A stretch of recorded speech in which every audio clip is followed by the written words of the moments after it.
এই দেখুন ডালটাকে আগে ধুয়ে নিয়েছি ভালো করে, এবার কুকারে দিয়ে দেবো।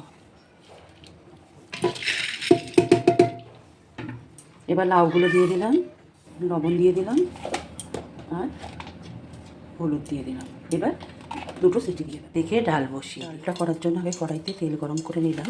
এবার করলাগুলো দিয়ে দিলাম, তারপরে মনে হলো যখন করলাটা ভাজা হচ্ছে, চলুন দেখি ডালটা লাউ দিয়ে খুব সুন্দরভাবে সিদ্ধ হয়ে যাচ্ছে। এবার করলাটা ভেজে এর উপর দিয়ে দেবো, তারপরে ফোড়ন দিয়ে সেটা ভাজা এই যে করলাটা ভাজা হয়ে গেছে। তেলটা যেহেতু গরম হয়ে গেছে, এবার তেজপাতা, শুকনো লঙ্কা, 5 ফোড়ন আর আদা বাটাটা দিয়ে দেবো। আপনারা তো শুধু দেখতে পাচ্ছেন, কিন্তু জানেন তো, বিশ্বাস করুন গন্ধটা এত সুন্দর বেরিয়েছে পোড়নের, যেহেতু তেজপাতা, শুকনো লঙ্কা, 5 ফোড়ন আর আদা বাটা দিয়েছি।